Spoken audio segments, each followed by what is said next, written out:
एक छोटा सा डेरिवेशन है, आपको वेक्टर इक्वेशन निकालनी है लाइन की, ठीक है। और गिवन क्या है, वो लाइन का एक पासिंग पॉइंट गिवन है, एक लाइन है एल जो आपको जिसकी इक्वेशन आपको निकालनी है, और ये लाइन किसी पॉइंट ए से पास हो रही है, और लेट से इस ए जो पॉइंट है उसके कोऑर्डिनेट x1 y1 z1 ये गिवन है आपको, और इसका जो पोजीशन वेक्टर है वेक्टर ए भी गिवन है।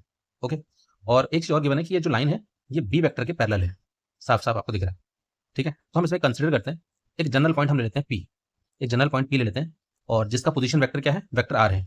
पोजीशन वेक्टर क्या होता है, ओरिजिन से पी पॉइंट की लोकेशन बताने वाले वेक्टर को हम बोलते हैं पोजीशन वेक्टर, और तो उसको मैंने आर वेक्टर में से रिप्रेजेंट कर लिया है, और पी पॉइंट के कोऑर्डिनेट मैंने ऐसे मान लिया x, y, z, क्योंकि ये जनरल पॉइंट है तो इसलिए x, y, z ही मानेंगे आप, ठीक है। तो हमें ऐसी लाइन की इक्वेशन निकालनी है, मतलब लाइन एल की इक्वेशन निकालनी है। ओके, देखो एक वेक्टर तो वेक्टर है ना, जो कि क्या है, ओ ए का पोजीशन वेक्टर है, और दूसरा वेक्टर है ओपी वेक्टर जिसका पोजीशन वेक्टर वेक्टर आर है।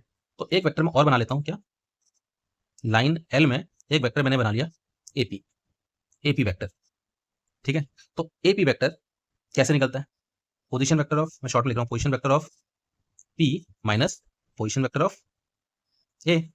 तो वेक्टर एपी क्या हो जाएगा बताओ, पोजीशन वेक्टर ऑफ पी क्या है, vector R, minus position vector of point A क्या है, वेक्टर ए, ठीक है। तो ये हमारी इक्वेशन नंबर 1 हो गई, ये वेक्टर एपी आ गया, इक्वेशन नंबर 1। अब हमें ये पता है कि देखो जो वेक्टर एपी है या फिर लाइन एल है वो पैरेलल है साफ साफ वेक्टर बी के, है ना, गिवन है।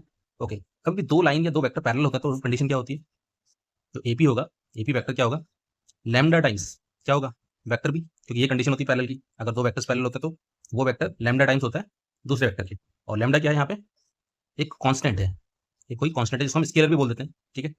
ओके, तो वेक्टर एपी, इक्वेशन नंबर 1 से वेक्टर एपी की वैल्यू क्या है, vector R minus vector A equals to lambda times of vector B. तो यहाँ से वेक्टर अगर मैं आर की वैल्यू निकालूं तो ये हो गई vector A plus lambda times vector B, यही हमारी क्या है, वेक्टर इक्वेशन है लाइन एल की, ठीक है।